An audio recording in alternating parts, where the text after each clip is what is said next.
Doctor, no se escucha el audio. Gracias.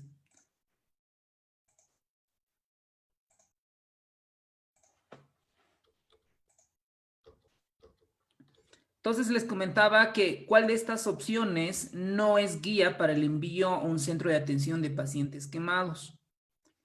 Dentro de nuestra bibliografía, en el cuadro 8.1 de nuestra bibliografía refiere que existen guías para el envío a un centro de atención en pacientes quemados. O sea, ¿a qué pacientes se los debe de trasladar? A pacientes con quemaduras con espesor parcial que afecta más del 10% del porcentaje del área de superficie corporal.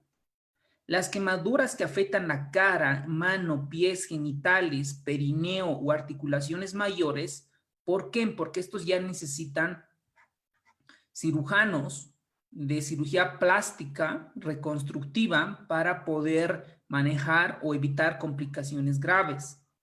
Las quemaduras de tercer grado en cualquier grupo de la edad, porque estos pacientes con quemaduras de tercer grado se complican tanto desde el punto de vista hidroelectrolítico, de los cristaloides, la nutrición, la ventilación mecánica, o sobre todo que tiene mayor componente, mayor área en la superficie de las quemaduras. Las quemaduras eléctricas, por supuesto, porque estas quemaduras eléctricas van a estar asociadas a complicaciones, por ejemplo, en el corazón, generando ciertas arritmias cardíacas. O pueden generar síndromes de rhabdomiólisis, ocasionando lesiones renales agudas y probablemente tenga en algún momento use una terapia de reemplazo renal. Entonces, estos pacientes sí deben ser manejados en un centro de atención especializado. Lo mismo pasa con las quemaduras químicas, las lesiones por inhalación, porque estos principalmente van a llevar a una lesión pulmonar aguda y probablemente se compliquen con un síndrome de distrés respiratorio agudo. A cada una de estas variables nosotros debemos de buscarle el por qué, o sea, cuál es la justificación, cuál es la indicación para que estos pacientes se puedan trasladar a un centro especializado. Ahora, lo mismo pasa con los pacientes que tienen enfermedades preexistentes complicadas. Un paciente con EPOC, GOL avanzado, un paciente con falla cardíaca, pacientes con quemaduras y traumatismos simultáneos, cuál es la quemadura es el mayor riesgo, niños quemados en hospitales sin personal calificado, quemaduras de pacientes que necesitan intervenciones especiales de tipo social emocional. Entonces, cualquiera de estas variables que cumpla el paciente debe ser atendido a un centro especializado o enviado a esos centros. Entonces, según nuestra respuesta, la que no es guía es en un traslado al centro que dura 12 horas. O sea, pudiera durar 8 horas, 18 horas, 24 horas. Eso no es una variable importante, a no ser que el paciente esté a punto de realizar un paro cardíaco porque está con angioedema o porque si las lesiones de la vía aérea son muy graves, etcétera. Pero, según nuestra bibliografía, no es una variable para que nos apoye en el guía en la guía para el envío a un centro de pacientes quemados. Doctor, Ahora, perdón, doctor, les voy a leer esta pregunta. Dígame, doctorita, le escucho. perdón. En el libro se lee una partecita que dice que hasta 7 horas es normal que se puedan demorar, ¿no? Si pusieran Exacto. ese número ahí en vez de 12, ¿podrían ser todas? ¿O eso igual no importaría, digamos? Sí, o sea, esto es bien relativo. Ahora, si nosotros hacemos un análisis del por qué, la mayoría de estos están asociadas a las complicaciones respiratorias y cardiovasculares. Entonces, esas 7 horas que menciona el libro, probablemente la referencia bibliográfica debe justificar el por qué.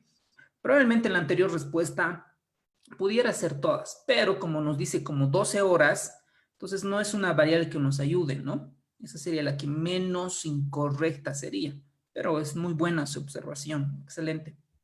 Ya, gracias. Gracias, doctora. Ahora vamos con esta pregunta. En un paciente quemado grave, Recordemos que grave es un paciente que tiene un porcentaje de área o superficie corporal más del 20%.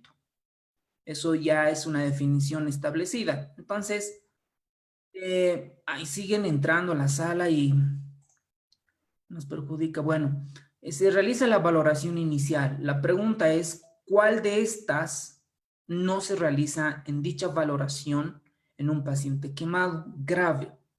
Entonces vayan participando por favor en el chat. 1 minuto para la respuesta, con el objetivo de retroalimentar, porque se supone que ustedes ya han leído y el fin de semana tenemos nuestro simulacro, están las preguntas y respuestas, están las autoevaluaciones en la página, hay las videoclases y básicamente esta clase en vivo es justamente para lo que nos acaba de decir la doctora, para sacar dudas, el por qué y el cómo, o hay algo que no se ha entendido en base a nuestra bibliografía. Doctor, es el inciso C. A ver, inciso C. Veamos, a ver, otros colegas. Jaime Ortiz, muy bien, inciso C. Otros dicen inciso E. Ok, está entre la C y la E. Ok, ok. A ver, participen los demás colegas, por favor.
Muy bien, excelente. Gracias por participar.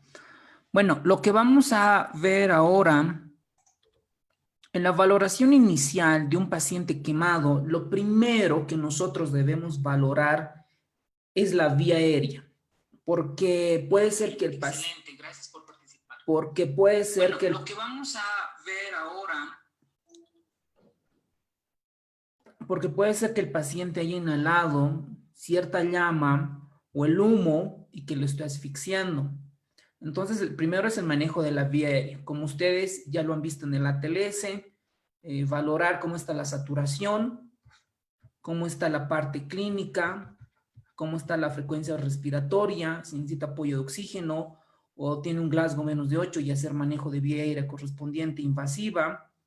Posteriormente, una vez que ya tenemos la vía aérea controlada, es decir, que ya tú valoraste los predictores de vía aérea difícil, etcétera, se hace el cálculo del área quemada, el porcentaje del área de la superficie corporal quemada. Además, se debe descartar otros diagnósticos diferenciales. Por ejemplo, hacer el diagnóstico de una intoxicación, un envenenamiento por monóxido de carbono, un diagnóstico por envenenamiento por cianuro y descartar el edema laringio. Principalmente es lo que debemos realizar en un paciente quemado.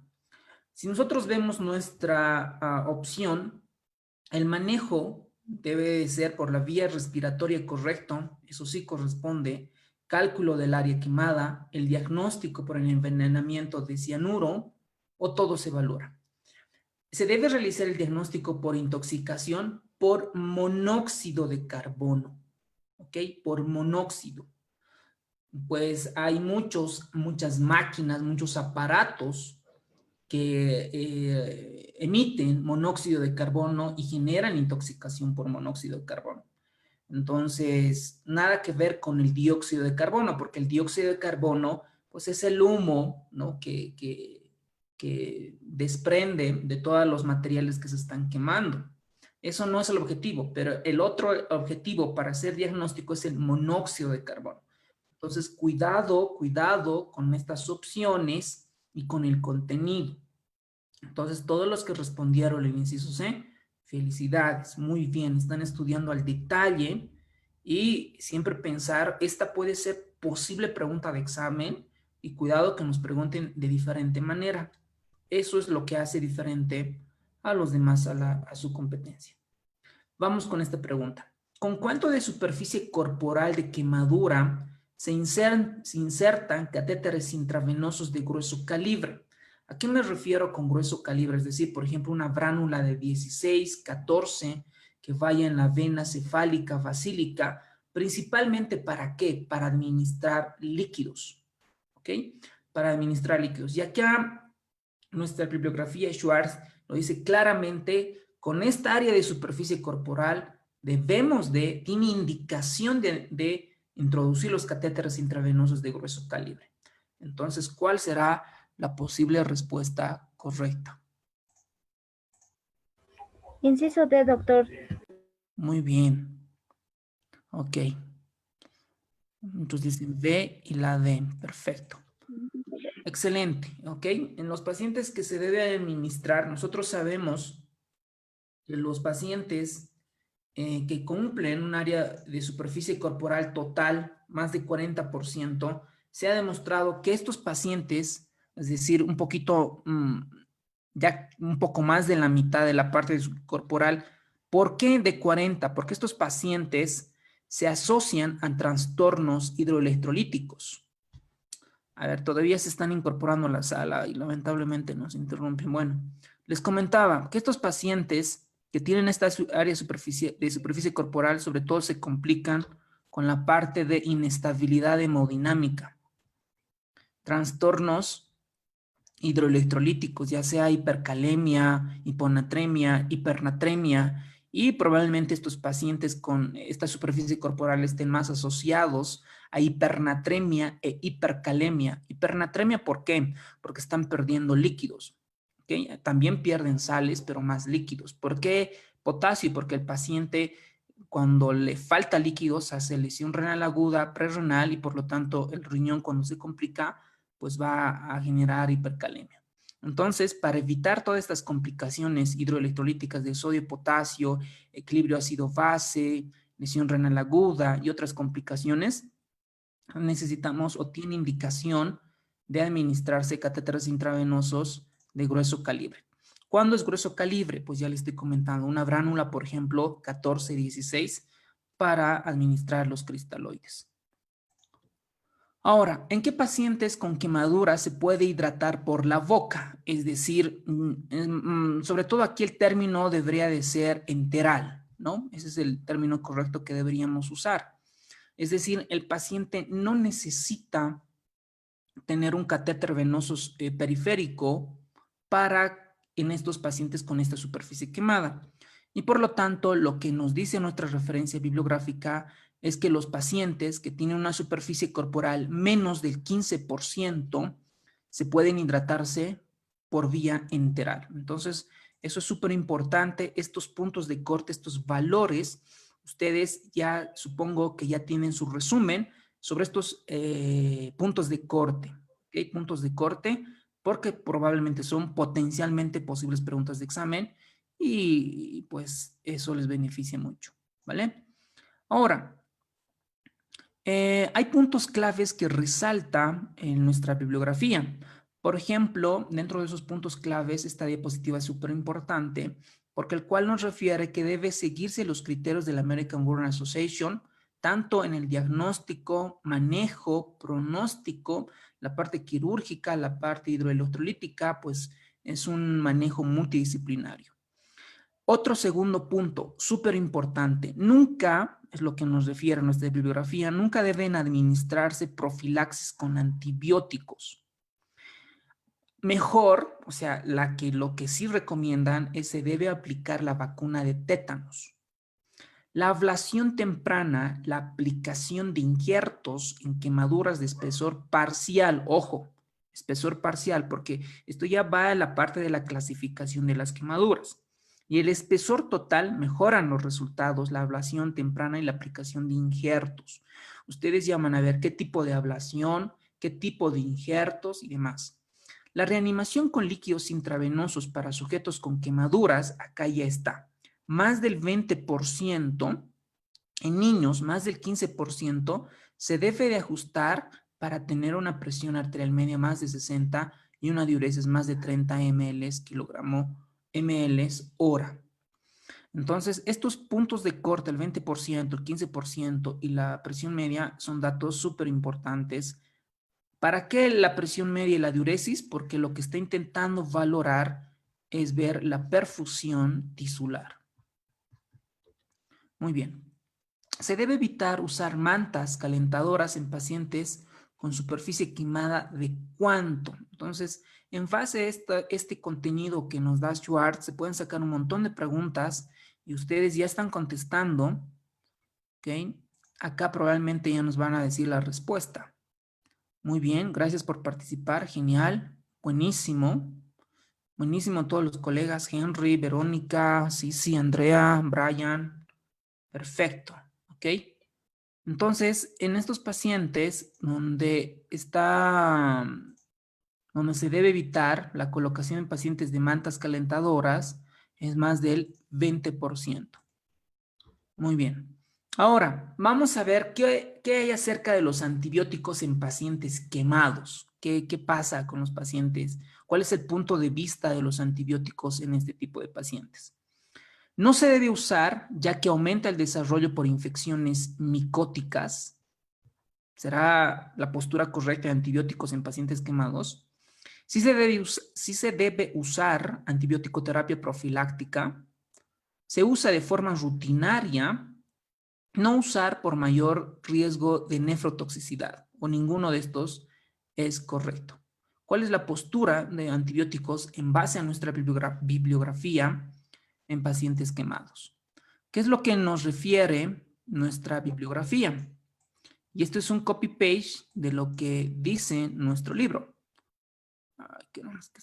Bueno.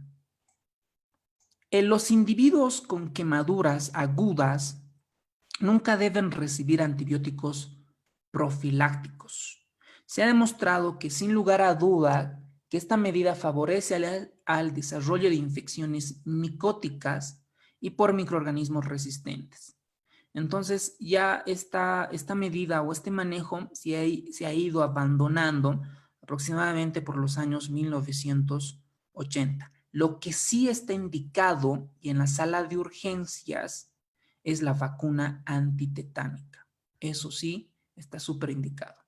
Entonces, la postura de los antibióticos en pacientes quemados, según nuestra bibliografía, es no se debe usar porque aumenta el desarrollo de infecciones micóticas, ya sea por cándida, ya sea por otro tipo de infecciones micóticas.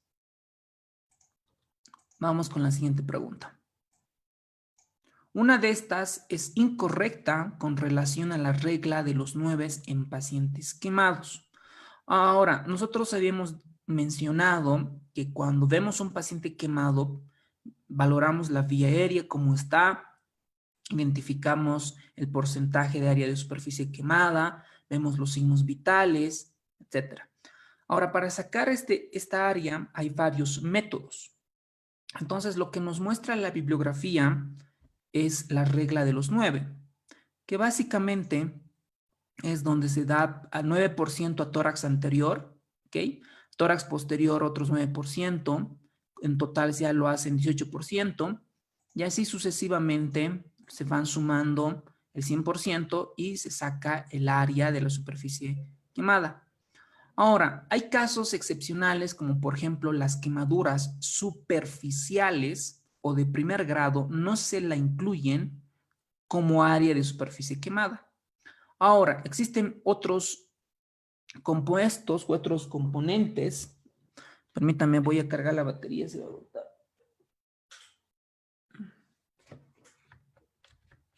Ok. Hay otros diagramas de Lund-Brouwer que son más precisas para quemadura en niños.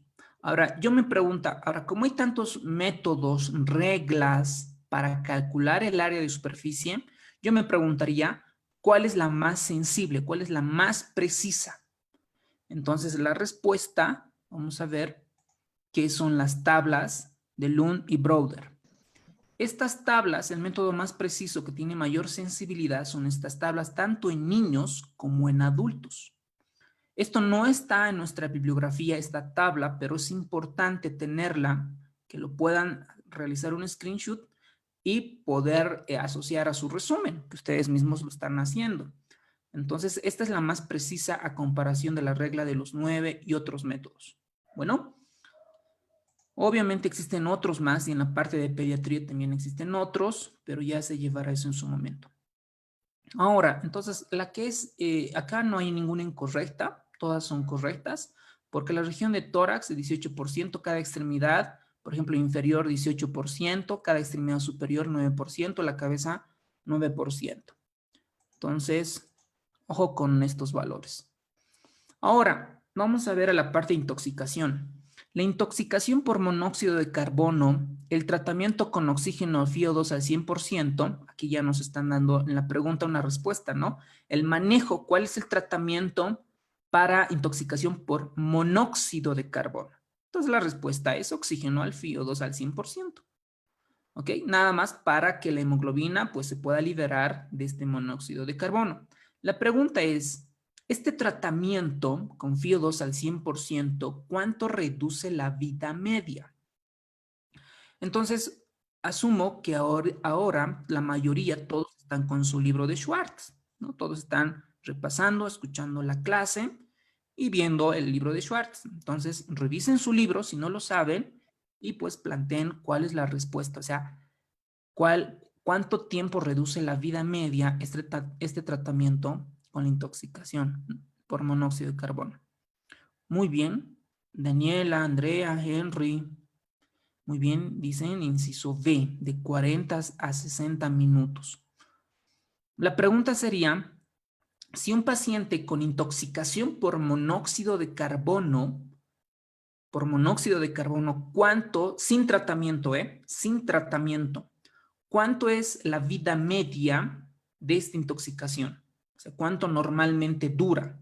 Y con el oxígeno, la oxigenoterapia reduce a cierto tiempo.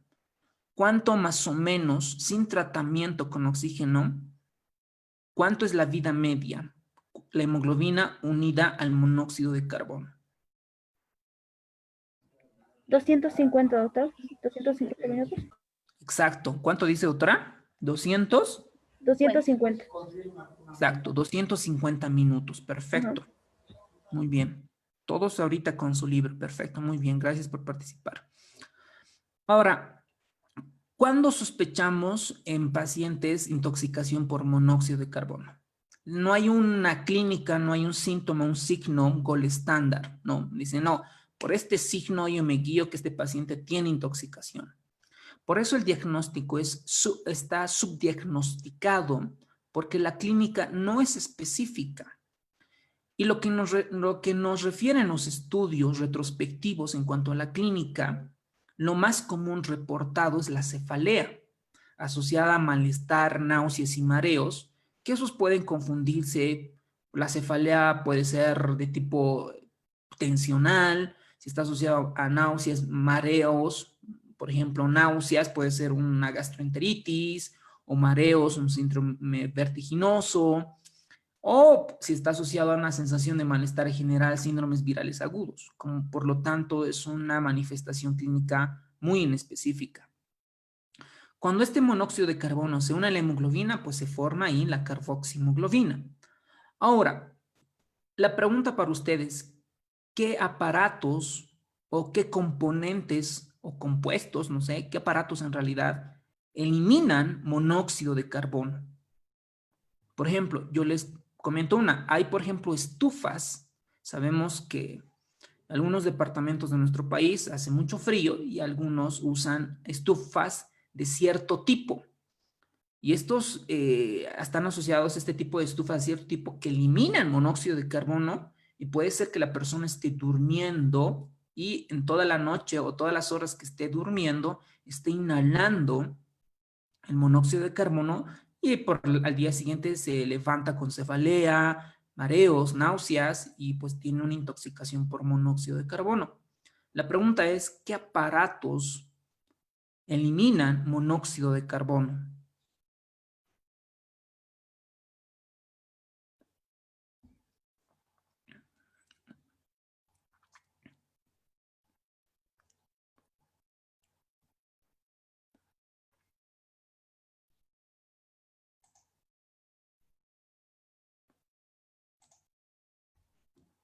Pueden participar en el chat.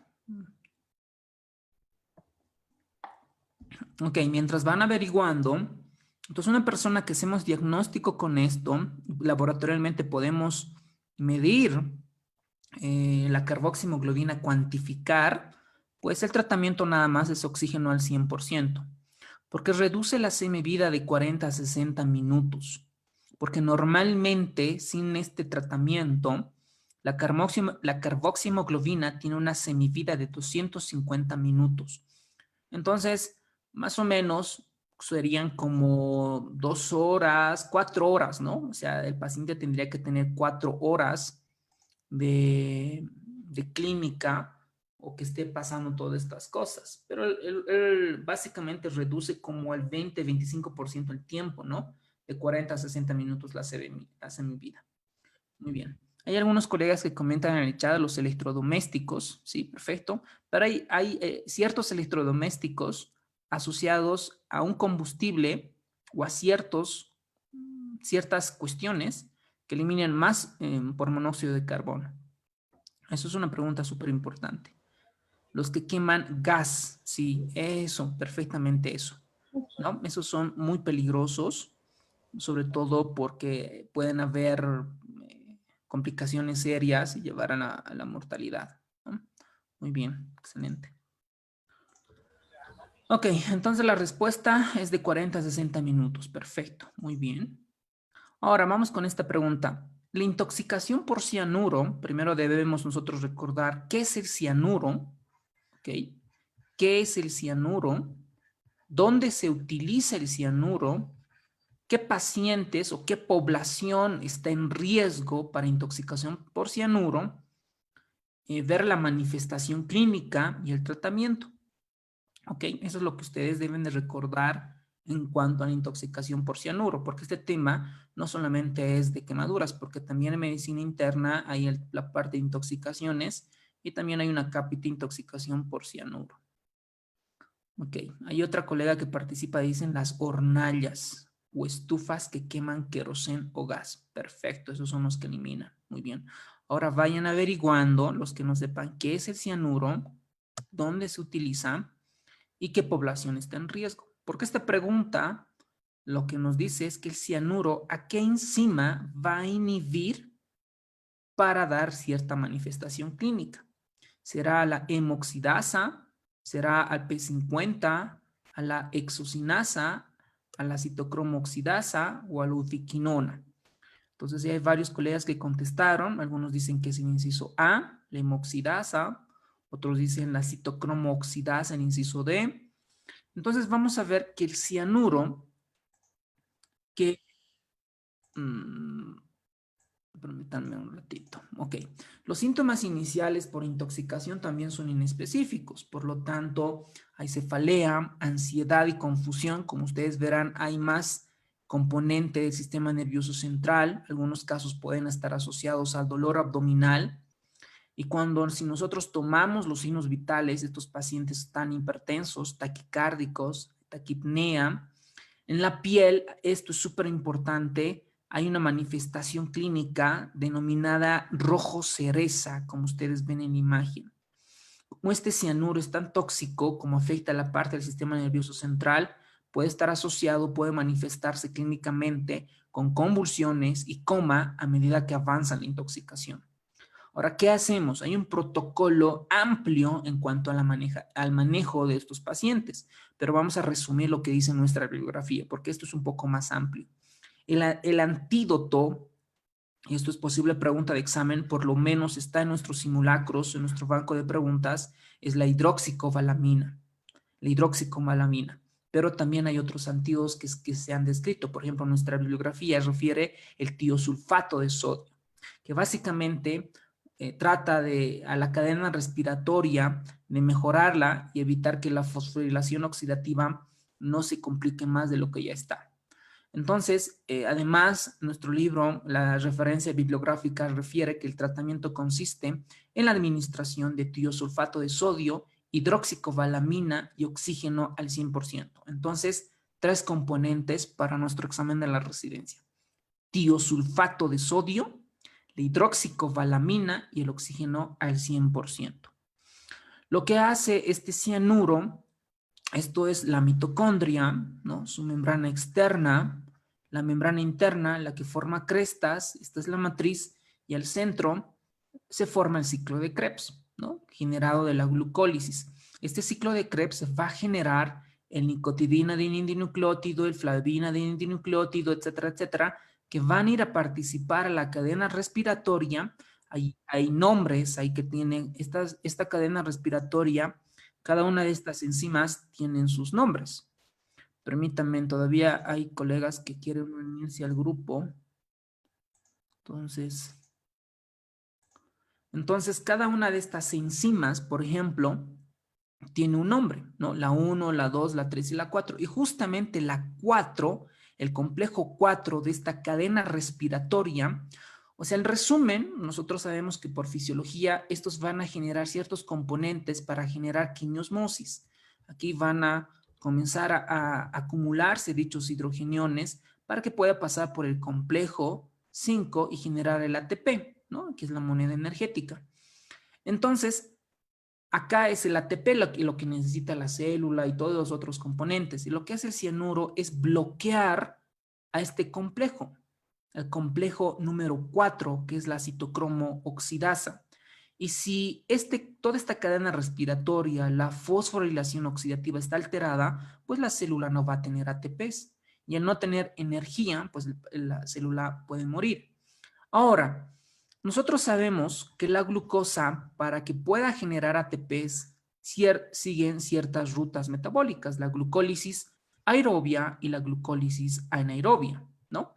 Entonces, un efecto adverso o en la gasometría en estos pacientes con intoxicación por cianuro, lo que vamos a encontrar es una acidosis láctica persistente.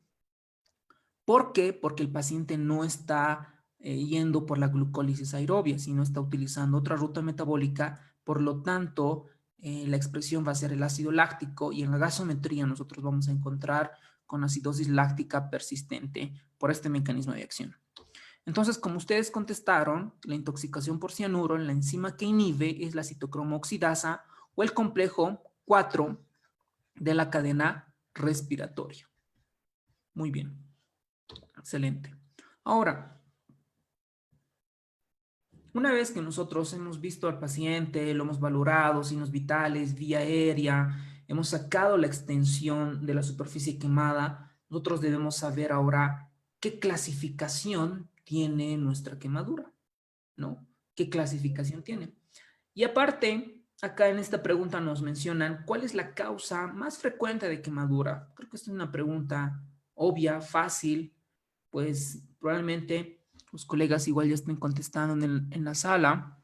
Excelente, todos dicen el inciso D, perfecto, ¿no? El inciso D, la flama, llama, fuego. Entonces, eso es lo que vemos frecuentemente en nuestros hospitales. Esta clasificación de las quemaduras, esto es en base a qué es lo que produce estas quemaduras, ¿no?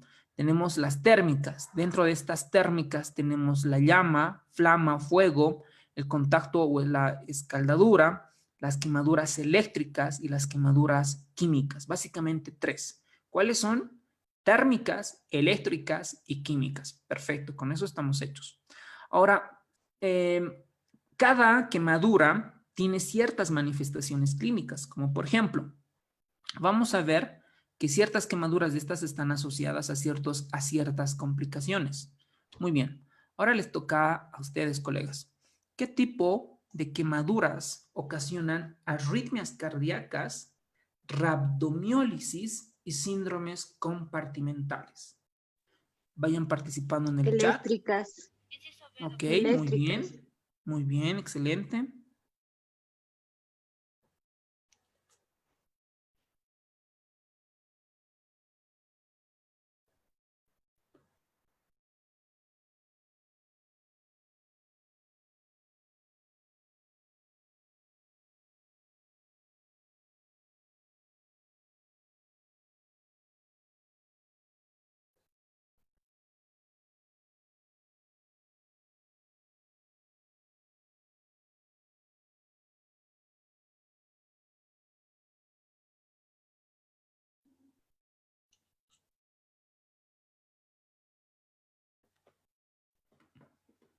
Muy bien.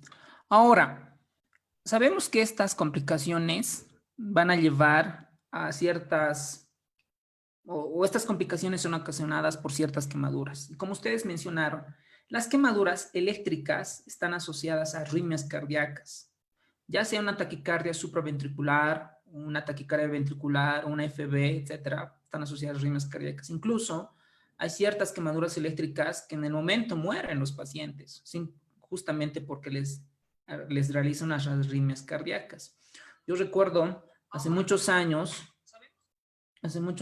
teníamos de los electricistas que se suben a los postes y manejan los cables y se ha electrocutado, ¿no? Ha hecho una quemadura eléctrica. Pero el paciente hacía cada momento la taquicardia ventricular y IFB en esos dos ritmos. Le pasamos amiodarona, lidocaína, pues desfibrilamos, etcétera. Pero estos son bien complicados manejar este tipo de arritmias. Otra complicación son las rhabdomiólisis, porque la rhabdomiólisis es cuando se muere el músculo, ¿no? Está necrótico, etcétera. Y esta necrosis, la célula cuando muere, las células musculares, lo que libera es potasio, ¿okay? Que le daña al riñón, y pues también la mioglobina y las CPKs, la creatinfosfoquinasa y las mioglobinas. Todos estos componentes, la rhabdomiólisis, ¿por qué es peligrosa? Porque lo que va a lastimar primero son a los riñones.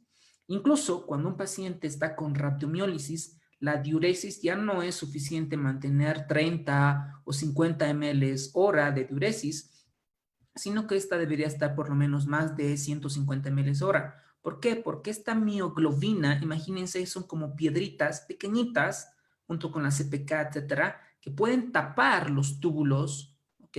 Y puede ocasionar una lesión renal oligoanúrica, una necrosis tubular aguda. Y justamente para valorar esta rhabdomiólisis, nosotros cuantificamos la creatinfosfoquinasa total para ver si está aumentando, si está disminuyendo, al igual que un síndrome de por aplastamiento. Entonces, ojo, es una complicación muy importante. Los síndromes compartimentales, lo mismo, porque estas inflamaciones pueden generar una inflamación tan severa y comprimir ciertos vasos, venas, nervios y generar un síndrome compartimental. Por lo tanto, cada vez que ustedes ven un paciente con quemadura, ¿qué es lo que debemos realizar? Un electrocardiograma, ¿no? Para descartar que no tenga algún tipo de arritmia, hacer el diagnóstico, realizar su manejo correspondiente. En la rhabdomiólisis es nada más que ese músculo que ha muerto, lo que va a liberar son estos componentes, ¿no? Mioglobina, CPK, potasio, y cuidarlo al riñón. Una vez que se cuida el riñón, ya la rhabdomiólisis se va recuperando poco a poco. Y los síndromes compartimentales, dependiendo cuál sea la parte anatómica, si es en el brazo, en el tórax, en el abdomen, y ya el cirujano se encarga de resolver estas complicaciones. Ahora, por ejemplo, hay otros tipos de quemaduras que van a ocasionar ciertas manifestaciones clínicas que también están escritas en nuestra bibliografía. Por ejemplo, el ácido fórmico lo que ocasiona es hemólisis, hemoglobinuria. ¿Por qué hemólisis? Porque hay una reacción antígeno-anticuerpo que van a ocasionar que los glóbulos rojos se truenen, ¿no? Que revienten como pipocas. Y cuando el glóbulo rojo revienta como pipoca, pues, ¿qué es lo que va a liberar? Hemoglobina. Y esta hemoglobina, ¿por dónde se va a eliminar? Por el riñón, por la diuresis y ocasionando una hemoglobinuria, ¿no? El ácido fórmico. Ojo, eso debe estar en su resumen igual, anotar, resaltarlo y volver a repetir y a recordar. El otro componente que es el ácido fluorhídrico, lo que ocasiona como trastorno metabólico es la hipocalcemia persistente y a veces un poco refractario el manejo solo con calcio. Entonces, estos ciertos componentes debemos tener en cuenta como manejo en estos pacientes con quemaduras. Como ustedes contestaron, muy bien, gracias por participar, es el inciso B, ¿no? Las quemaduras eléctricas. Perfecto. Muy bien, vámonos a la siguiente pregunta. Una vez que vemos la clasificación en base a la etiología, vamos a ver ahora la clasificación de Dupuytren. La clasificación de Dupuytren trata de ver que la quemadura en base al espesor, a los grados. Esto es una pregunta pues, de pregrado, probablemente posible pregunta para el examen de la residencia. Y acá lo que nos dicen es que una quemadura de espesor parcial, ¿a qué grado de la clasificación de Dupuytren pertenece? Entonces, vayan participando en el chat. Sí se ve, doctor. Muy bien, muy bien. Ok, perfecto.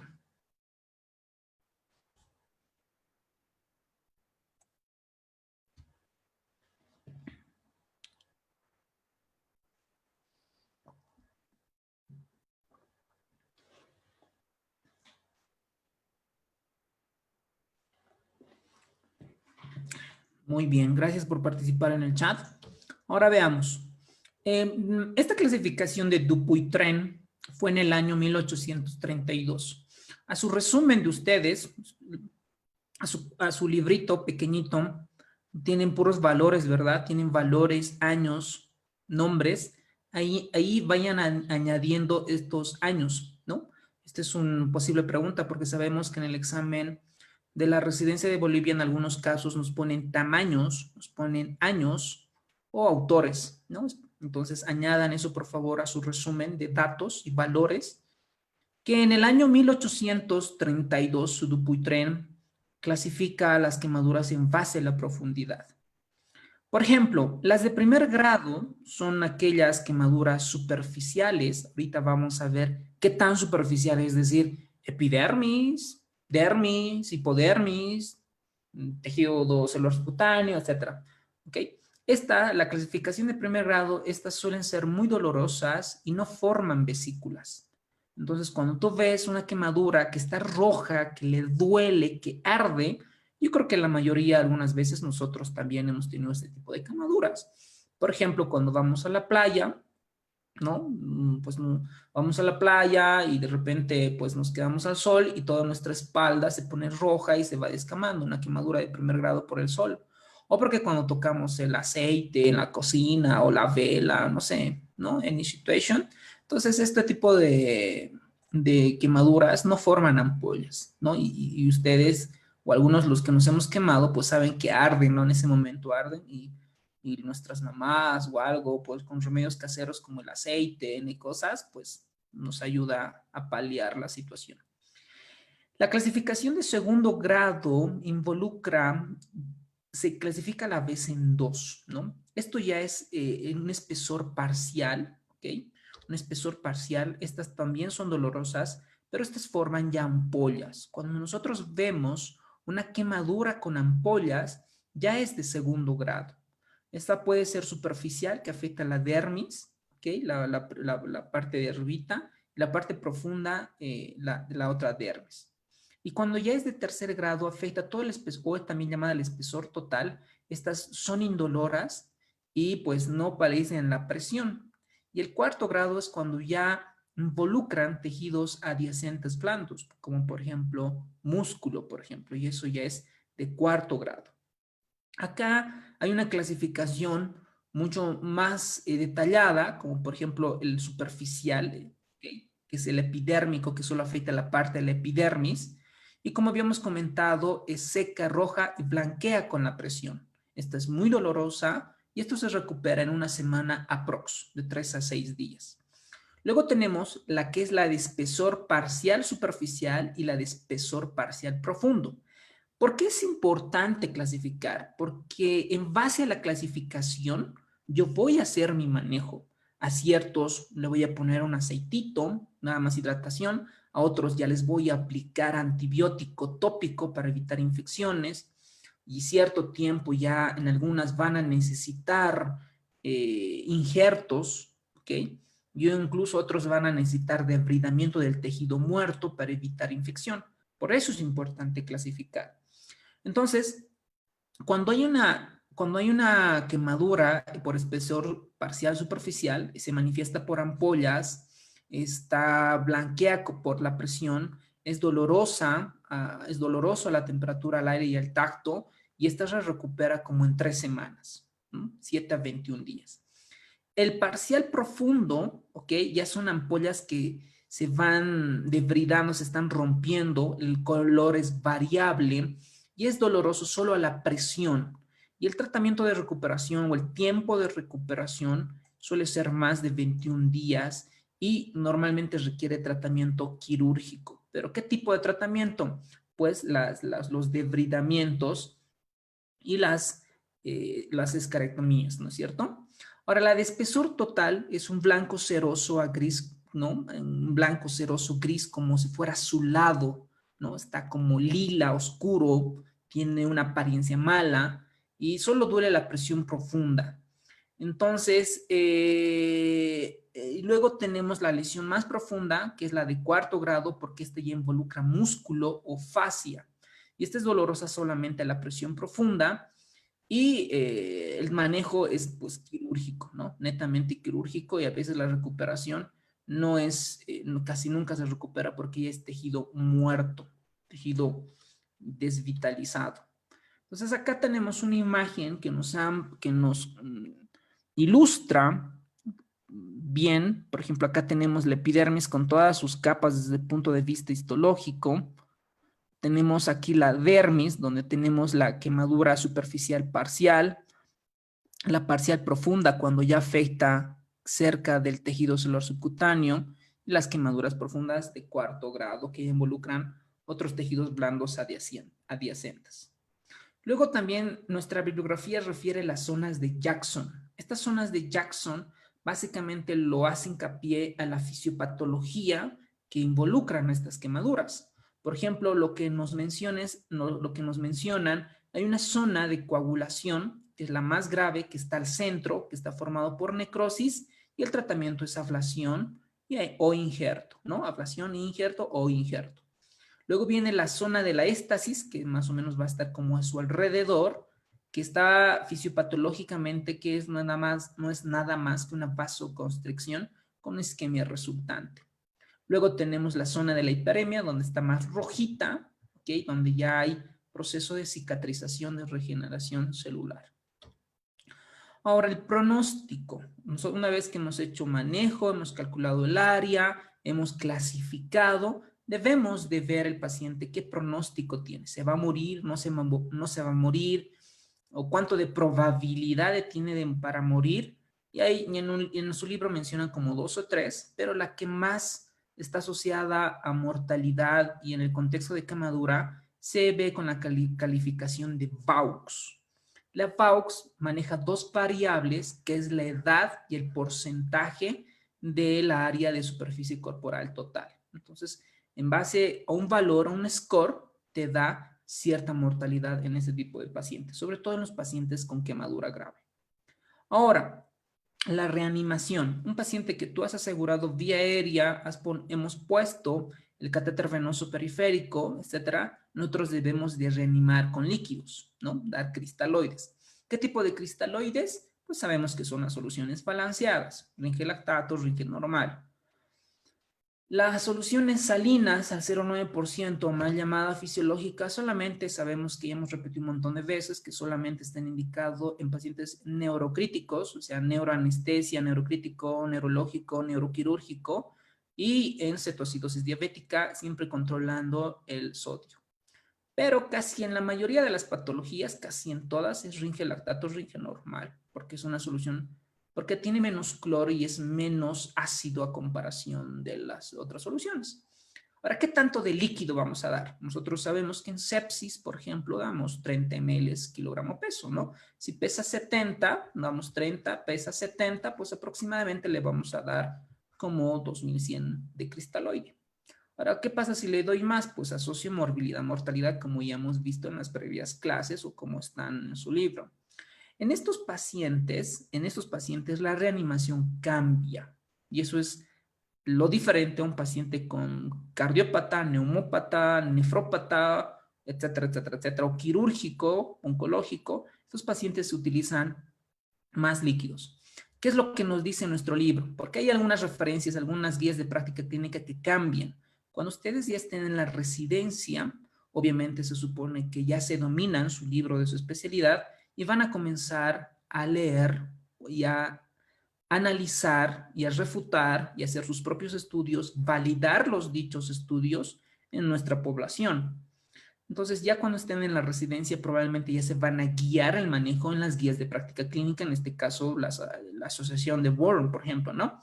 Pero lo que como estamos viendo ahora para el examen, nos vamos a ver en base a la bibliografía. Esto para que otros médicos que ya realizan, que ya son especialistas, pues probablemente estos manejos cambien, porque se usa en base a las guías de práctica clínica. ¿Qué es lo que nos dice nuestra bibliografía? Que la reanimación con cristaloide vamos a dar de 3 a 4 ml por kilogramo por porcentaje de superficie quemada. Digamos que yo he calculado 8,000 ml, ¿no? 8 litros de Ringel lactato. El 50% les voy a dar, es decir, 4,000 de líquido, les voy a dar en las primeras 8 horas. Y los otros 4,000 les voy a dar en las 16 horas. Esto no es una regla. Para el examen de la residencia, esto se lo tienen que aprender, ¿no? De una, así como está. Pero cuando hacemos práctica clínica ya con pacientes, esto un poco hay que valorar. Si es un paciente cardiópata, por ejemplo, y tiene una arritmia cardíaca, una FA, y aparte tiene disfunción diastólica, grado 2 o 3, digamos, no le va a hacer tan bien este líquido, porque el corazón no va a tolerar el volumen. Porque nosotros debemos saber, primero pregunta, si responde a volumen, lo que el anterior docente o alguien comentó, la respuesta a volumen, fluid responsiveness, ver si tolera ese volumen, segunda pregunta. Y la tercera pregunta es si es que lo necesita, ¿no? Esas son las 3 preguntas que nosotros debemos de plantearlo antes de administrar cristaloides. ¿Ok? Eso en un paciente cardiópata, etcétera. Pero un paciente joven, 20 años, que no tiene comorbilidad, tiene el corazón muy bien, la función sistólica, la diastólica, las presiones de llenado, etcétera, etcétera, etcétera, pues no podemos administrar líquido y probablemente no se haga un edema agudo pulmonar de origen cardiogénico. ¿Ok? Eso. Ahora, ¿qué tipo de cristaloide lo recomienda nuestra bibliografía? Ringel lactato. ¿Ok? ¿Ringel normal puede usar? Sí, sí se puede. ¿Ok? Pero según nuestro libro dice Ringel lactato. Ahora, ¿cómo yo voy a monitorizar si el paciente estoy dando líquido bien? O sea, no me estoy pasando, estoy viendo bien. ¿Cómo me voy a guiar?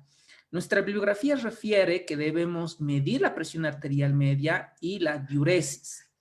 Ahora, la diuresis lo que nos recomienda para nosotros debería de ser un paciente séptico, cardiogénico, o un paciente que no se ha quemado, debería de estar 50 ml hora. Eso es lo normal que vimos en otras patologías, 50 ml hora. Pero en paciente quemado, al parecer, con 30 ml hora, al parecer es suficiente, ¿ok? En este tipo de pacientes quemados.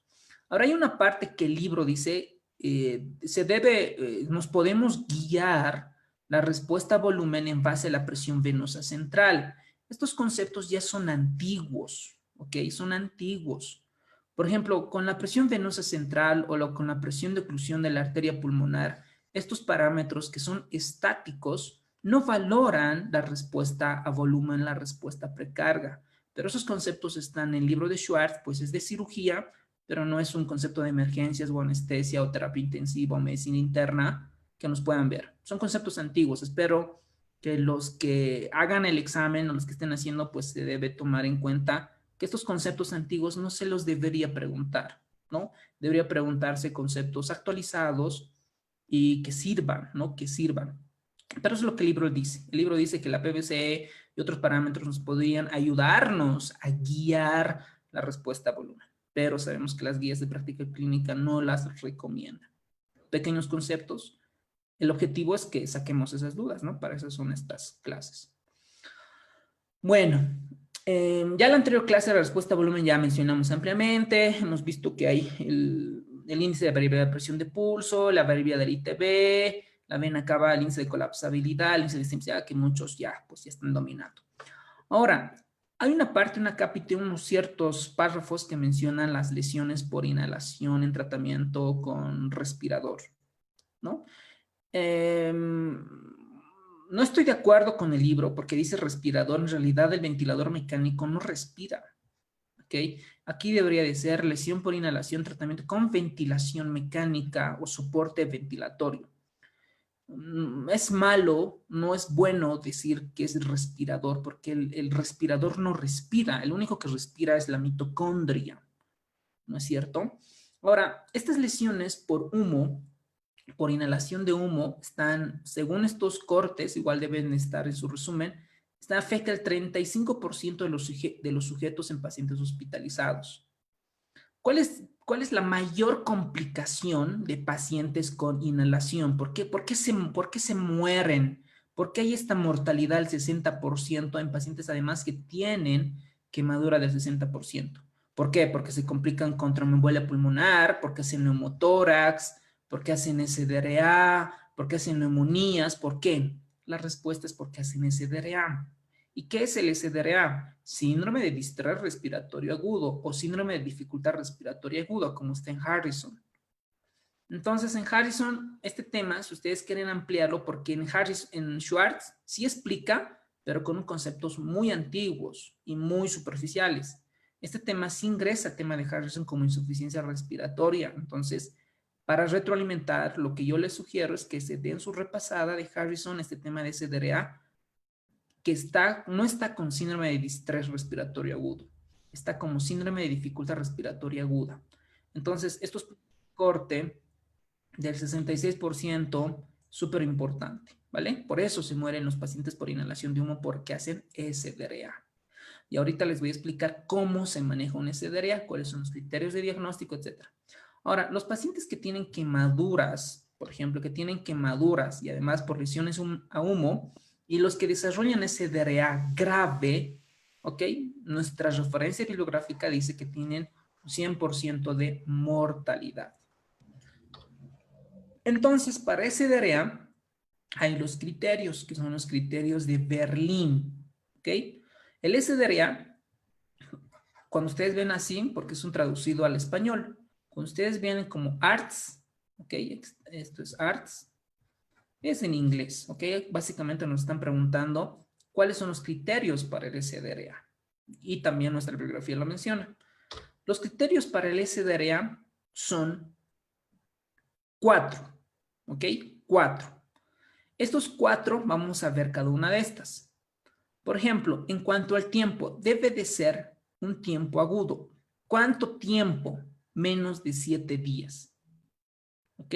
La lesión pulmonar, la dificultad respiratoria, la SDRA debe tener una evolución menos de 7 días. Si tiene, por ejemplo, hace 2 meses, ya tenía patología pulmonar, un EPOC, una enfermedad intersticial, etcétera, etcétera, no entra como criterio, como variable para SDRA. Otra variable es la imagen de tórax. La imagen de tórax, como ustedes ven en esta imagen, debe tener opacidades bilaterales, ¿ok? Bilaterales tanto en el pulmón derecho como en el parte izquierdo, ¿ok? En ambos compromisos, ¿ok? Ambos lados. Pero ojo, nosotros debemos tener la capacidad de poder diferenciar, por ejemplo, de un edema de agudo pulmón de origen cardiogénico. Igual puede tener las mismas opacidades, pero la parte cardiogénica tiene forma de mariposa, ¿ok? Tienen forma de mariposa, o en pacientes con enfermedad renal que tienen sobrecarga, igual los cilios están congestivos y tienen cefalización de vasos pulmonares. Pero en el SDRA no hay eso, no hay esa forma de mariposa y tienen opacidades o radioopacidades bilaterales en ambos hemitórax. ¿Ok? Ahora, estas radioopacidades, ¿qué es? No es nada más que líquido extravasado, que se ha salido de los vasos pulmonares y están pues en el pulmón, ¿no? Hay una extravasación. Pero este edema se debe descartar que no debe de ser de origen cardiogénico, ¿ok? Esta lesión no debe ser de origen cardiogénico. O se debe descartar que no sea por sobrecarga de volumen. Por ejemplo, le ha dado 20 litros y se ha está congestionado el pulmón. No. Entonces, este origen de edema pulmonar lo debemos descartar. Ahora, ¿cómo vamos a descartar que no sea de origen cardiogénico? Probablemente le hagamos un ecocardio, ¿ok? Y en el ecocardio lo que vamos a descartar es que no tenga más bien aumento de presiones de llenado, ¿ok? O que el paciente tenga antecedente de disfunción ventricular izquierda, que haya tenido un infarto, que la radiografía apoye, etc. ¿Ok? Otra variable es la PAFIO2, que es el índice de oxigenación, para ver qué tanto mi alveolo está recibiendo el oxígeno o no está recibiendo. Entonces, la PAFIO2, esto cambia, ¿no? Por ejemplo, leve es de menos de 300, ¿ok? Entre 200 y 300, la moderada entre 100 y 200, y menos de 100 ya es severa, ¿ok? Pero a esto debe estar asociado unas presiones positivas al pulmón. ¿Cómo es esto, presión positiva? Por ejemplo, poner una máscara BNI, nosotros manejamos ahí la variable CPAP, ¿ok? La CPAP, la presión aérea de vida continua, o cuando esté intubado, manejamos la presión al final de la expiración. Y esta debe de estar mayor o igual a 5 centímetros para que tenga una PaFio2 descendida. Entonces, con estas variables hacemos diagnóstico de CDA. Por eso se complican, por eso se mueren los pacientes por inhalación de humo. Ahora, entonces acá nos decían, una de estas no es criterio de Berlín para ARTS. PaFio2, presión meseta menos de 28, imagen de tórax con imágenes bilaterales, descartar que el edema sea de origen cardiogénico o uso de CPAP o PIP. CPAP cuando es ventilación no invasiva y la PIP cuando es ventilación invasiva, ¿vale? Entonces la respuesta aquí creo que hay dos. ¿Ok? A ver, ¿cuáles son las dos respuestas, señores? Vamos en el chat. No es criterio de Berlín, dice.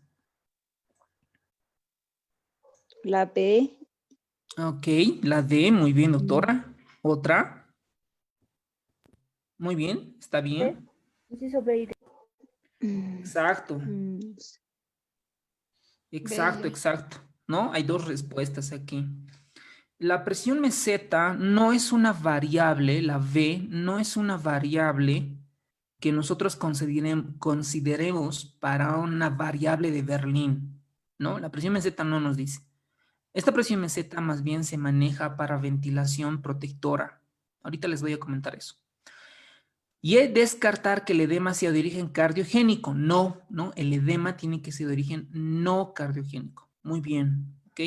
A todos los que han participado en el chat, a Seila, Jaime Ortiz, Sueli, Erika, etcétera, ¿ok? Es la B y de aquí hay dos respuestas. Muy bien, señores, excelente. Entonces aquí era la respuesta B, pero también es la D. Aquí debería ponerle un no cardiogénico. Perfecto. Ahora, el tratamiento, lo que nos menciona Schwartz, es un tratamiento muy antiguo. O sea, pues el que ha hecho ese capítulo, probablemente tengan que actualizarlo. Sé que ha salido otra edición de Schwartz más nueva. Habría que revisarlo si ahí el manejo por lesiones por humo, por quemadura, ya están actualizadas.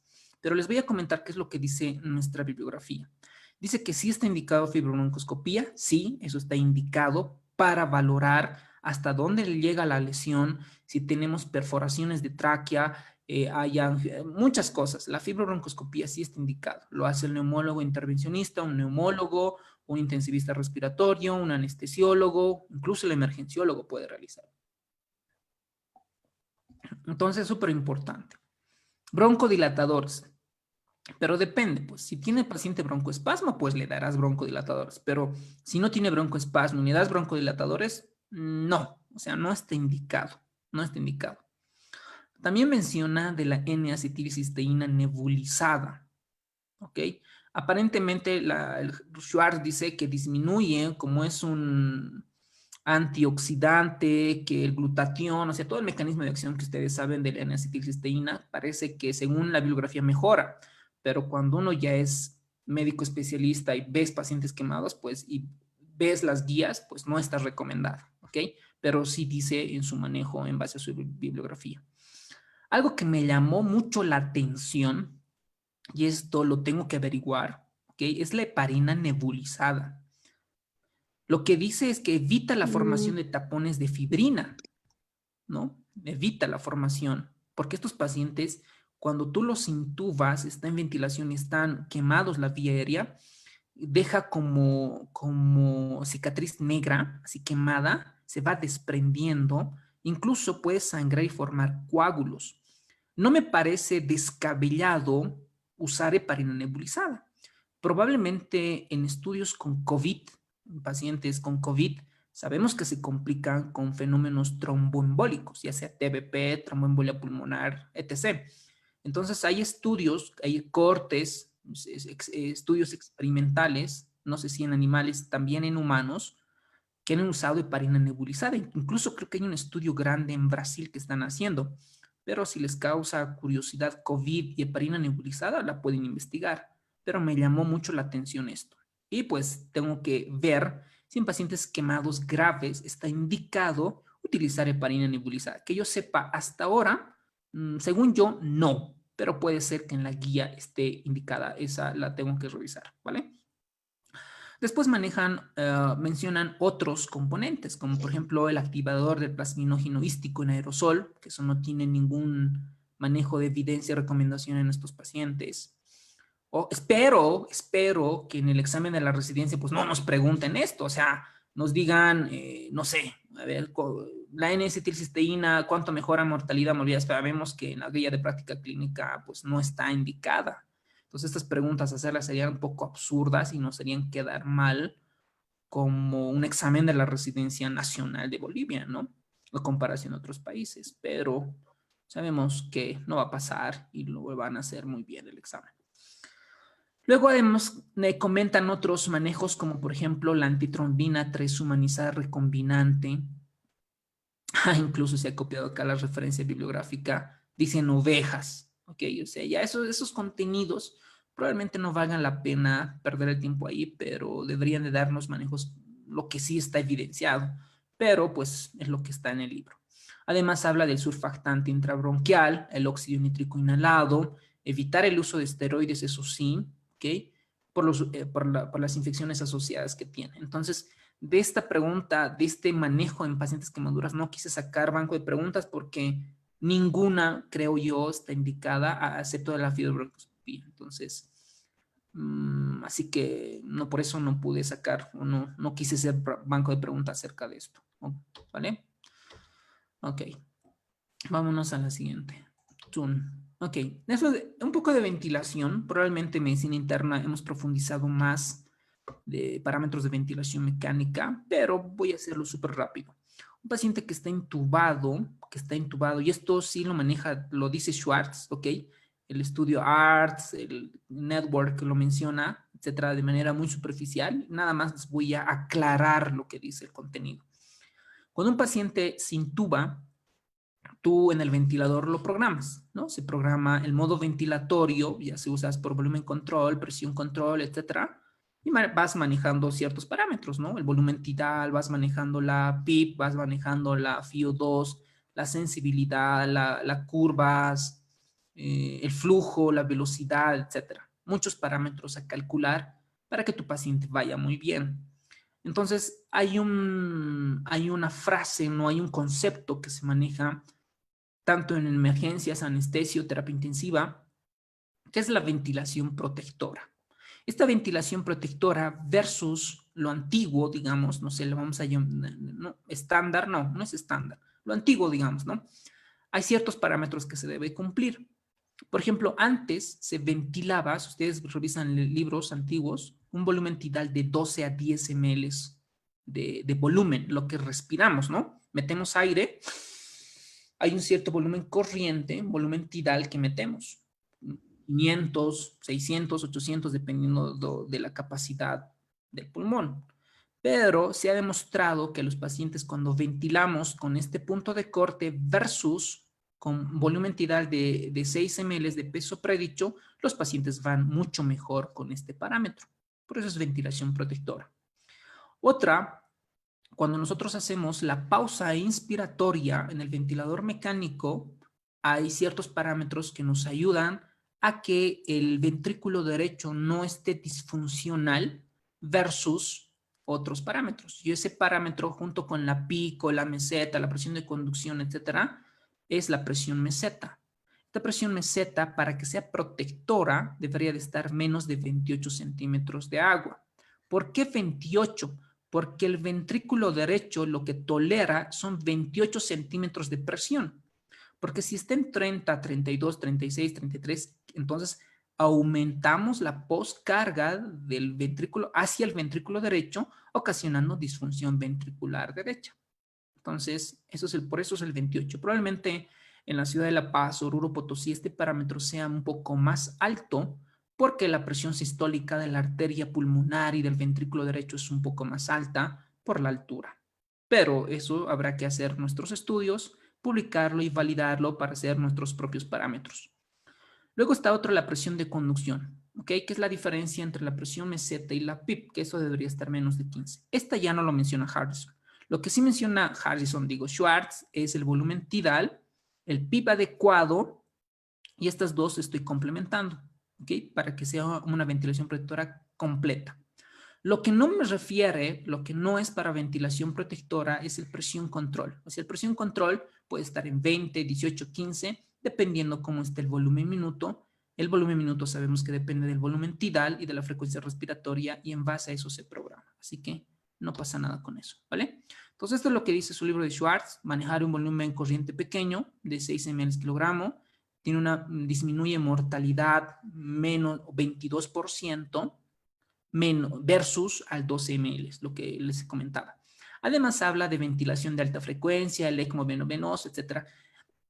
Son conceptos antiguos, o sea, si bien hay esos manejos de ventilación de alta frecuencia, PAF y demás, no han demostrado mejoría en estos pacientes con quemaduras que desarrollan esta área. Así que está bien que lo hayas escuchado, lo hayas leído, pero no es una práctica que nosotros lo hacemos, ¿vale? Creo que en Bolivia, creo que nadie ha usado ventilación de alta frecuencia, y si probablemente haya, pues no hay ningún beneficio en base a la evidencia en recomendación. Muy bien, entonces la respuesta al inciso E. Ya estamos terminando, ya no se duermen. El tratamiento. El tratamiento obviamente depende si es primer grado, segundo grado, tercero, cuarto grado. O sea, depende, ¿no? Depende. Y en la parte de quemaduras de Schwartz no menciona al detalle. Pues si quieren un poco manejar la parte de quemaduras, les recomiendo otro libro solamente de quemaduras. De Burns hay muchos y están mejor explicados que Schwartz. Pero como el examen se va a dar de Schwartz, hay ciertos puntos que quiero resaltar. Dentro de las quemaduras, nosotros sabemos que debemos de cubrir con antibióticos tópicos. ¿Para qué? Porque para que no se infecte, ¿no? Para que no se infecte y llegue a sepsis, a shock séptico, shock refractario y disfunción multiorgánica, ¿no? Queremos que no se infecte el paciente.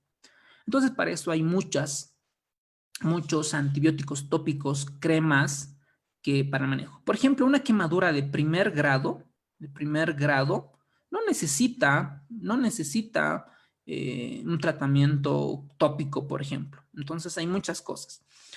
Ahora, lo que sí les voy a comentar, hasta ahora, ustedes van a ver que en Schwartz hay sulfadiazina de plata, acetato de mafenidas, nitrato de plata, las soluciones de Dakin, bacitracina, neomicina, hay muchas cremas.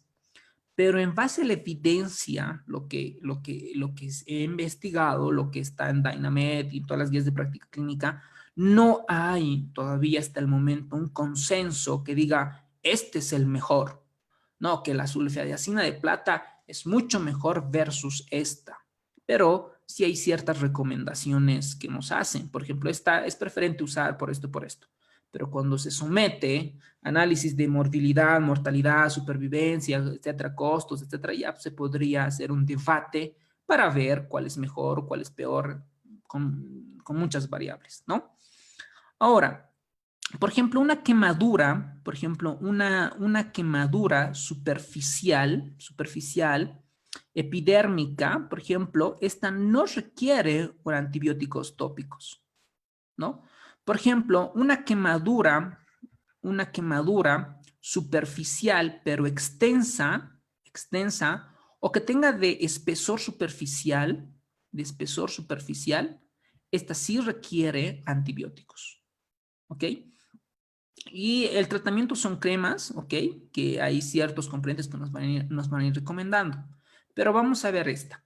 Por ejemplo, la sulfadiazina de plata, que es lo que probablemente usamos más en nuestro país, tiene una actividad microbicida amplia, destruye en algunos casos los injertos cutáneos que no están indicados en esos escenarios clínicos. Tenemos este componente igual que es un antibiótico tópico eficaz. El efecto secundario de este acetato de mefenamidas es la acidosis metabólica, ¿ok? Por inhibición de la anhidrasa carbónica Esto es importante porque puede ser posible pregunta de examen, por lo menos en los simulacros sí va a entrar en los nuestros. El nitrato de plata, ¿no? Que tiene una actividad igual a antibiótica de amplio espectro, pero el efecto adverso es la hiponatremia y la metahemoglobinemia. La hiponatremia tiene un mecanismo de acción importante por el cual sugiere la hiponatremia, y la metahemoglobinemia, pues simplemente el paciente puede estar saturando 90%, ¿ok? O sea, 99 para Santa Cruz, Cochabamba, Beni, Pando, 98, 96, pero el paciente tiene clínica de dificultad respiratoria. O sea, dice, me falta aire, y tiene el antecedente que ha recibido nitrato de plata. Pues hay que sospechar metahemoglobinemia, a pesar de que esté saturando bien, y hacemos laboratorios para cuantificar qué tanto es la metahemoglobinemia, se da su tratamiento correspondiente. Además, nuestra bibliografía menciona la solución de Dakin. ¿Qué es esta solución? Que no es nada más hipoclorito de sodio al 0.5%, que lo refiere como un antibiótico tópico barato. Después hay otros que ustedes también lo han debido leer y escuchado, la bacitracina, neomicina, polixina B. Ok, hemos hecho el área de superficie corporal, hemos hidratado al paciente bien, está orinando bien, tengo lactato bien, delta CO2 bien, tengo buena presión arterial, está saturando bien, la gasometría no me dice que está en SDRA, estoy cubriendo la superficie para que no se infecte, ¿ok? Y luego viene la parte de la nutrición. Sabemos que estos pacientes entran en un catabolismo. Entonces, ¿cómo vamos a dar la nutrición? Pues una nutrición enteral temprana, ¿ok? Para esto, nosotros debemos calcular la cantidad de calorías que necesita. Y sabemos que en pacientes, esta cantidad de calorías se calcula con la ecuación de Harris-Benedict. Pero en pacientes con quemaduras, es imprecisa, sobre todo si tiene una quemadura de superficie en menos del 40%. Después existen otras fórmulas como Curreri y otras para calcular las kilocalorías. Por ejemplo, esta usa 25 kilocalorías día más 40 kilocalorías por superficie corporal total quemada, ¿ok? Pero otro método más exacto para decir, este paciente requiere 4.000 de kilocalorías. Estos 4.000 lo voy a dar en carbohidratos, o en carbohidratos 50%, 30% en proteínas, 20% en lípidos, le voy a dar oligoelementos, bla, bla, bla, una nutrición enteral como corresponde. Es la calorimetría indirecta. Esto es lo que nos va a decir, este paciente, esto le falta, ¿no? Es lo más exacto, porque las otras son fórmulas, la que te predicen o la que se acercan a qué tanto el paciente necesita de kilocalorías. Otra complicación de las quemaduras son los pacientes que están ventilados, ¿no? Que están ventilados. No solamente en pacientes con quemadura, o sea, el paciente que se ha intubado por COVID, un paciente que ha hecho falla cardíaca y se lo ha intubado, un paciente que está con pancreatitis, se lo ha intubado, cualquier ventilador está asociada a neumonía, asociada al ventilador. Esto que ustedes leen acá, neumonía vinculada a respirador, es un copy-paste del libro. Entonces sabemos que ya no se dice respirador, ¿ok? Esto no está, es ventilador. Ahora, para manejar estos pacientes con neumonía asociada a ventilador es un manejo, es un tema aparte, ¿no? Hay ciertos puntos que se debe ver, hacer el diagnóstico, traqueostomía temprana, cultivos cuantitativos, por VAL, minival, etcétera, etcétera. Hay unas guías de práctica clínica solamente para eso, ¿ok? Ahora, la reanimación masiva de cristaloides, porque requiere el paciente, pues esto no es inocua, tiene efectos adversos. Va al cerebro, el paciente se complica con delirium. Va al pulmón, el SDRA empeora. Va al riñón, hace lesión renal aguda congestiva. Va al abdomen, el líquido se queda ahí y se complican con síndrome compartimental intraabdominal. Entonces, los líquidos también empeoran si nosotros lo damos por demás. Luego está la trombosis venosa profunda, la infección asociada a catéter y otras complicaciones, básicamente, los pacientes con esta patología. Ahora, la parte quirúrgica, pues básicamente va a entrar cuando está indicado los injertos y las escarotomías, ¿ok? Es lo que deben recordar. Pero vamos a hacer un análisis simple en estos pacientes. Por ejemplo, pacientes que se complican con síndromes compartimentales. Nosotros sabemos que un paciente cuando se quema, ¿no? Se quema, la piel, etcétera. Imaginémonos en un brazo, se forman las escaras duras y esas pueden apretar vasos, venas y nervios y comprimir y la parte distal no recibir oxígeno, nutrientes. Entonces, si es una extremidad de miembro superior o miembro inferior, el paciente va a padecer parestesias. ¿Por qué? Porque se está comprimiendo los nervios. Dolor, disminución del llenado capilar, progresión y ausencia de pulsos distales. Entonces, aquí el tratamiento será manejo del síndrome compartimental de dicha extremidad. También se han descrito síndromes compartimentales torácicos e intraabdominales. ¿Cuándo vamos a sospechar que un paciente tenga intraabdominal? Cuando hay disminución de la diuresis, ¿no? Un paciente que tiene buena presión, tienes buena PAM, están con vasopresores, no es respondedor a volumen y el lactato se sigue elevando, la diuresis empeora y tú dices, ¿por qué? Pero si tengo buena presión, etcétera, etcétera. Entonces tú mides la presión intraabdominal, la PIA, es como medir un catéter, ¿ok? Les voy a mostrar acá una imagen, probablemente exista en la página, en la web, cómo está o cómo se mide una PIA. Es que les muestro esta imagen porque hay muchos colegas, veo pacientes con pancreatitis o algún componente y les pregunto, ¿cómo está la presión intraabdominal? Me dicen, pues no lo saben medir o enfermería no lo sabe medir. Pero la presión es como instalar la sonda vesical y se somete como unas reglas para presión en la venosa central. Medición de la presión intraabdominal.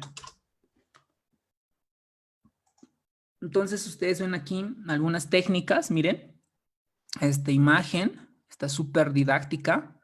Miren, se pone una sonda Foley, o sea, la que se pone, ¿no? Donde cuantificas diuresis, se infla, se pone una cantidad de líquido, ¿ok? Y en toda esta vía se le pone como 25 ml, a una de estas se conecta a un medidor de tipo PVC, aquí tenemos otra imagen, miren aquí el esquema, y con esto mides PIA, la presión intraabdominal. Esto es más que todo porque hay gente de enfermería que no lo sabe, pues y nosotros los médicos tenemos que enseñarles. Entonces eso se conecta, aquí ustedes ven en una imagen igual, cómo se va conectando la PIA. La PIA pues tiene indicación medir en pacientes con pancreatitis, en pacientes que tengan sospechas de presión, de síndrome de hipertensión intraabdominal, ya sea por un hemotoras, o sea, ruptura del aneurisma de aorta abdominal, que esté con hemoperitoneo, que esté distendiendo, etcétera, ¿no? Pero principalmente donde usamos en la práctica diaria es en la pancreatitis, ¿no? O casos que tengan síndrome de aplastamiento intraabdominal o cualquier cosa que te haga sospechar que el paciente tenga una elevación de la presión intraabdominal y esté complicando tu manejo del paciente, ¿vale? Entonces ahí, ¿no? Ahora, un síndrome compartimental torácico, ¿cómo vamos a ver? O sea, imagínense un paciente que está quemado el tórax, se forma la escara y el paciente no puede respirar, ¿no? No puede respirar, hacer los movimientos respiratorios. Los pacientes están con hipoventilación, aumento de las presiones de la vía respiratoria. ¿Cómo vamos a medir que tiene este aumento de la presión? Con la pico, ¿ok? Con la pico nosotros vemos y digamos hoy está en 30 y mañana aparece en 60, pues sabemos que este paciente está aumentando presiones, está aumentando resistencias de la vía respiratoria. Y el tratamiento son las esclerotomías, ¿no es cierto? Muy bien. Ok.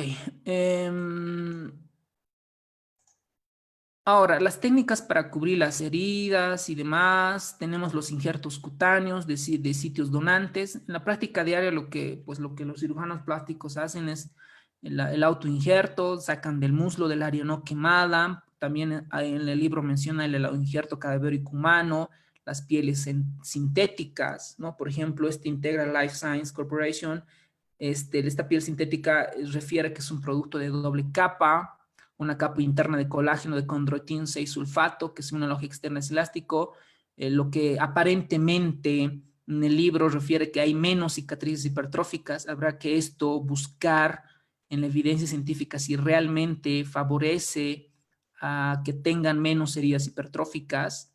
Luego tenemos el Aloder, lo mismo.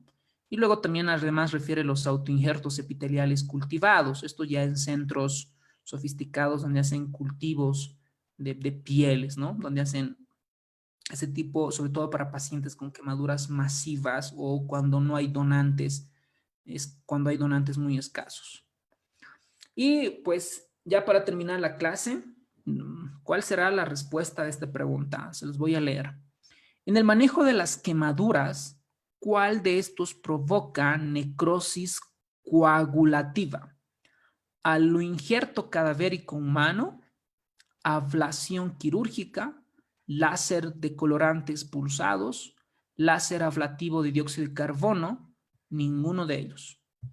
Si fueran tan amables en poder participar en el chat o activar su micrófono.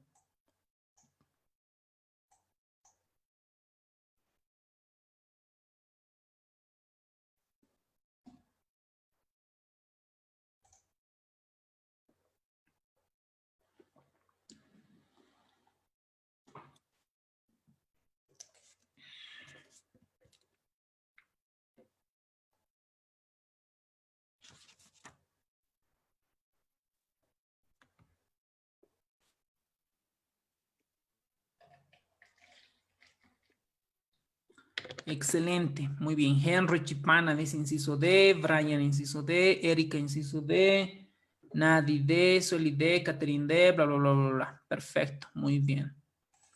Ahora, sabemos que de las quemaduras, la parte de las secuelas son las cicatrices, ¿no? O sea, desde el punto de vista estético, las cicatrices hipertróficas, es la secuela probablemente a los jóvenes, niños, es lo que más les impacta, ¿no? Lo que más tenemos miedos de estas. Entonces yo creo que la ciencia cada vez va avanzando para tener un tratamiento adecuado.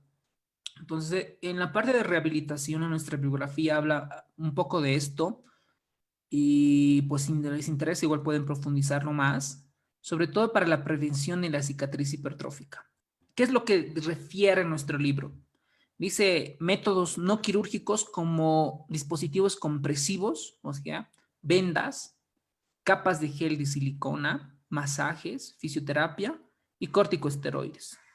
Entonces, la parte práctica, pues lo que se usa aparte de estas cosas son los corticosteroides. La pregunta es, ¿qué tipo de corticoide o qué tipo, claro, cuál es el nombre del corticoide que se usa para cicatriz hipertrófica? ¿Tamsulosina, doctor? Eso, muy bien. Más fuerte, por favor. Tamsulosina, doctor. ¿Tamsulosina? No, tamsulosina se usa para HBP. Es un bloqueante alfa. Estás cerca, o sea, comienza con la T, te estás confundiendo, pero está bien, o sea, está bien, dale, dale, está bien. Pero ahorita busca, googlealo, ponle tamsulosina para que no te confundas otra vez y coméntanos qué es la tamsulosina. Vamos, para que no... Es mejor que te equivoques acá con nosotros que en el examen, ¿no? Totalmente de acuerdo. Pero, a ver, dinos, ¿qué es la tamsulosina?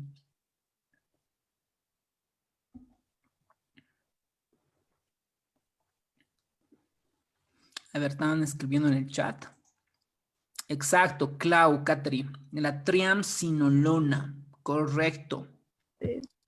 Muy bien, Viviana. Muy bien. Exacto. Ese es el corticoide indicado para la cicatriz hipertrófica, la triamcinolona. ¿Vale? Ahora que nos diga la colega qué es la tamsulosina. Esto lo llevaron con el urólogo. Un bloqueante alfa 1, doctor. Exacto, es un bloqueante alfa 1. ¿Para qué tratamiento o para qué enfermedad se usa? Para el HPV. Exacto, para el HBP. ¿Okay? Hipertrofia benigna de próstata, sí. Exacto, muy bien. Eso supongo que lo llevaron con el doctor Diego en la parte de urología. Perfecto, muy bien. Sigamos. Ya vamos a terminar, señores. Tranquilos. Luego está la ablación quirúrgica, es decir, la parte quirúrgica. Luego está no quirúrgico y lo quirúrgico. Luego está la ablación y luego está el láser. Creo que estos láser, los más expertos son los dermatólogos. Esto, las indicaciones, la cantidad, todo lo que tenga que ver con medicina estética, estos láseres están no en boom ahorita, sobre todo en los países súper desarrollados. Estos tipos de tratamiento pues está ahorita en la tendencia, ¿vale? Lo que el libro nos refiere es el láser de colorantes pulsados.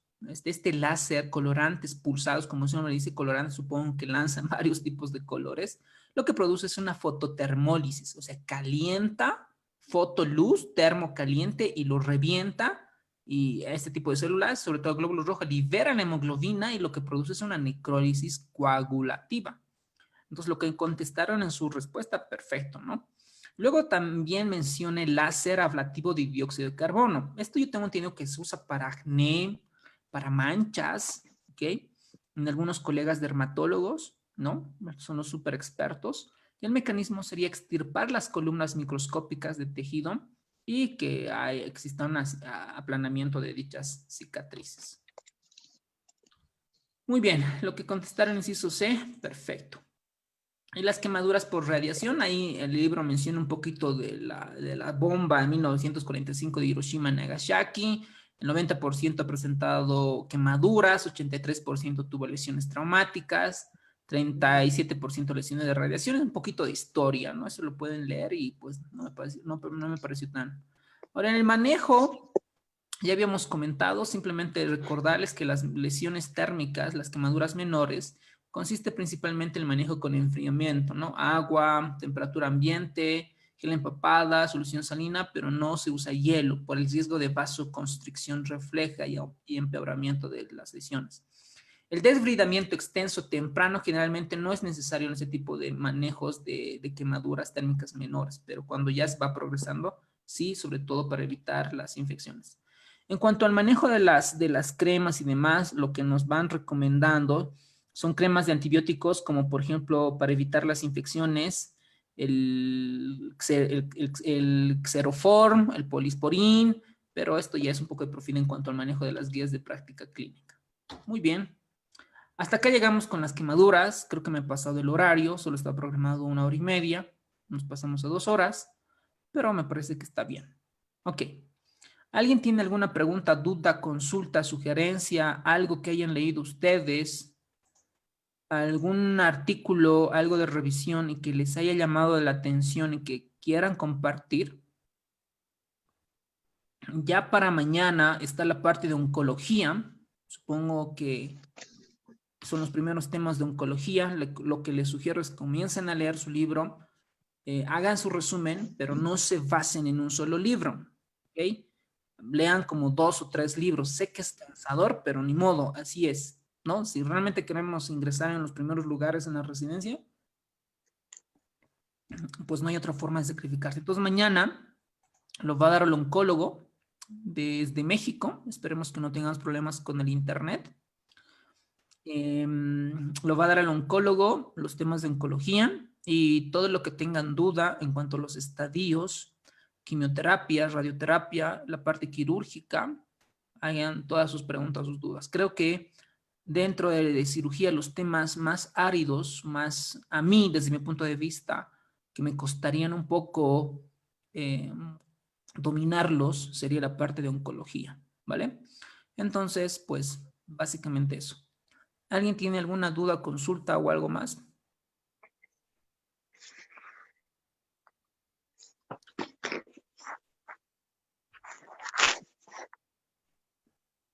¿Nadie? 10 segundos más. Doctor, buenas noches. Hola, doctorita. Ay, doctor, disculpe, justo hoy en la tarde estaba leyendo eso de los masajes sobre la cicatriz queloide que decía, y la verdad, ese dato para mí de dar masaje a la cicatriz queloide es nuevo. Yo sí sabía de aplicar triamcinolona con excelentes resultados, pero ahí me quedó la duda, la verdad, en lo que leí. Si de repente dando, doctor, el masaje, no estaría haciendo con que la cicatriz sea mayor, más bien. Sí, yo estoy totalmente de acuerdo con usted, doctora. Mira, eso es lo que nos refiere el libro, O sea, para el examen de la residencia, eso es lo que debemos de saber. Pero cuando ya hacemos práctica clínica, habrá que buscar qué grado de evidencia y recomendación tiene esa maniobra. Entonces, déjame averiguar, ahorita vemos en la evidencia basada en EBSCO o en Dynamed o en UpToDate, en Clinical Case, en lo que nosotros. Voy a bajar, voy a ver, ahorita voy a averiguar y en el grupo de WhatsApp te lo voy a mandar, ¿vale? Entonces, tu Mil pregunta la he gracias. entendido muy bien, que si el masaje, si tiene alguna funcionalidad, si realmente funciona o incluso o es contraproducente, como tú dices. Yo estoy totalmente de acuerdo, o sea, al masajear, ¿qué vamos a hacer? Mayor vasodilatación, calor, Eso. obviamente va a favorecer a que haya mayor crecimiento de las células, de los queratinocitos, etcétera. Pero tal vez el libro quiera decirnos que al apretar, al masajear, al apretar, probablemente disminuya la cicatriz hipertrófica, pero no te preocupes, ahora vamos a investigar y vamos a salir de dudas todos, ¿vale? Muchas Más bien, gracias, gracias doctor. por participar.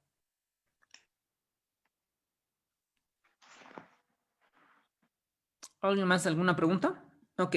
Bueno, pues, de todas formas, nos vemos mañana con el oncólogo y pues, quizás. Bueno, que tengan buenas noches y descansen o sigan estudiando, trabajando y nos vemos en otra oportunidad. Bye. Gracias, doctor. Gracias a ustedes.